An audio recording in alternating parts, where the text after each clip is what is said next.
Peter, it's a pleasure to have you here. Thank you so much. Thank you for having me. You know, you're with the right audience. You had the Center for Tropical Disease, and it's very interesting for us because we come from India, and every year, there are innumerable cases that could have been cured, with simple steps. And we've been trying to tackle this for decades now. It will be interesting to learn from you how you approach this particular problem.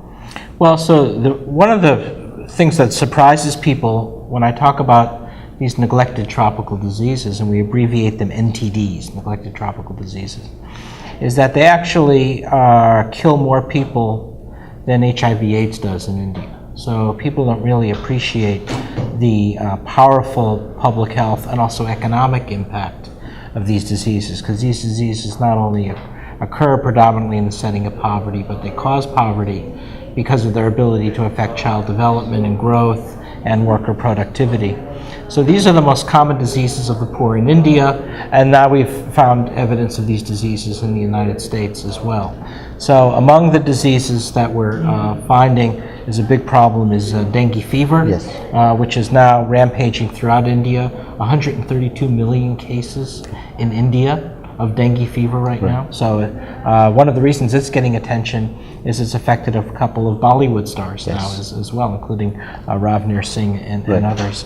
Malaria is now widespread. Almost all of the people living in poverty in India are affected by hookworm infection. It's an intestinal parasite that causes blood loss and anemia. And what's so important is not only their health impact, but how India is economically being devastated by these diseases. So, for instance, chronic hookworm infection in childhood reduces future earning by 40%. So, probably because of the intellectual deficits that it causes because of the chronic blood loss. So, can you imagine India is losing 40% of its economy because of hookworm infection? Or India loses over $1 billion a year from lymphatic filariasis, elephantiasis.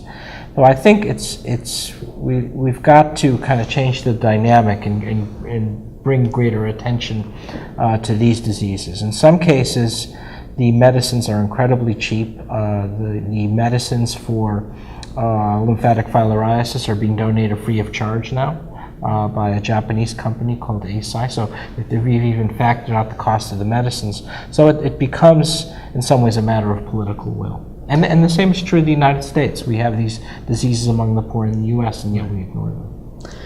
It's interesting you put a dollar value to the loss through these diseases. But if you look back, India had institutes of research to tackle these very problems for the last so many decades. There are good doctors that come out of India. They do amazingly well in States, in UK, in Australia, wherever they go.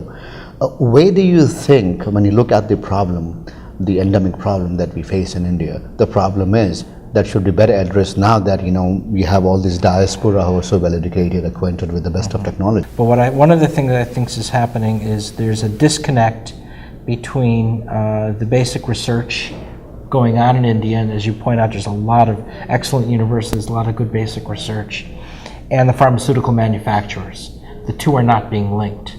So what you're not seeing is a lot of new and innovative products coming out of India. You're seeing products coming out of India, derivative products, copycatting processes developed in Europe or the United States being accurately reproduced in India. But we need more innovation coming out of India. So there needs to be a better link of what we sometimes call translational research, bridging the outstanding medical universities and institutes and moving that into the pharmaceutical production space. So the knowledge base has to improve for the right talent pool to come out. You are what's interesting is the knowledge base is there, the quality is there, but there's a gap, a valley. In fact, we in the United States we even have a name for this. We call it the Valley of Death. In other words, there's a lot of interesting basic science discoveries being made. There's ability to make products, but the two need to be linked together. You also mentioned that it's the way you're trying to put your research is you're trying to educate more the researchers to go into this arena in a very different way. So when you look at India, as you mentioned, the basic foundation is there in terms of education. But how do you think we can improve the research infrastructure? I think there needs to be a better bridge between the public and the private sector. So most of the educational institutions are basically public institutions, like the Indian Institute of Technology, whereas the pharmaceutical companies are all private sector. So either there needs to be a better bridge, or you need to start thinking about maybe creating some public sector manufacturing options as well. So I think that's certainly going to be an important approach. I think the other is there's not a lot of awareness about these diseases. People don't know about the impact that dengue is having, or hookworm, so there's an enormous amount of advocacy that needs to be done. We need to have scientists and physicians in India be public spokespeople, public spokesmen about the importance of hookworm infection or lymphatic filariasis.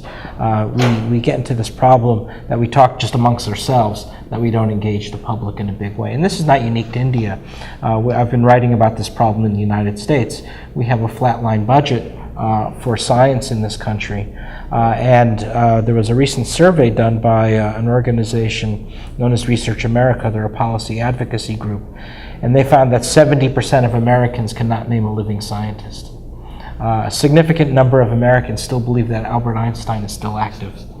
60% of Americans cannot name an institution where biomedical research is conducted. And so all of a sudden now we're surprised that Congress is not allocating funds for science. Well, Congress reflects the United States population. So I've turned that inward and say part of the problem is, as scientists, we have to spend the time and be willing to make the effort to engage the public dialogue on science in America. My guess is the same is true probably of India as well. So I've been writing about these diseases in some of the Indian newspapers like the Hindu, and it's quite interesting the responses I get, that people are so surprised to hear about this problem. Amongst the other funders is Gates Foundation. I want to take the example of vaccine and other pharmaceutical manufacturing. Mm-hmm. Gates and Clinton Foundation and others use India as the opportunity to outsource their manufacturing for medicine. You manufacture here in the US. I'm just wondering why or why not use countries like India? I think we will start to do some manufacturing in India because they have so much outstanding productivity and outstanding talent. Part of the problem is the model. You see, when you look at low and middle income countries like Brazil or Cuba, there's also a lot of manufacturing capacity, but it's in the public sector. Right. It's either the federal government or the state-owned government. In India, just about all of the manufacturing, to my knowledge, is private sector. Right. So that even though there's great capacity, you still have to have a business model that works. So how do you create a business model for something like a hookworm vaccine, which will only be for the poorest people in India? So there needs to be some innovation there. So the innovation is not only coming in terms of the science, but the innovation has to come in terms of the economics and the social science behind these vaccines. As I mentioned before, there's enormous contributions on behalf of the Indian diaspora, particularly the IIT alumni. Mm-hmm. Your thoughts on that? I think there's an incredible opportunity for IIT, for the Indian Institute of Technology, to get involved in this. I believe, especially the commitment now among young people for public service is at an all-time high. If you were to create at one of the IITs an institute for neglected tropical diseases, that will pay for itself 10 times over in terms of new innovations and new products. If there's one thing I'd like to see happen, is an institute of neglected tropical diseases at one of the IITs. Thank you so much. Thank you for the opportunity. Sure.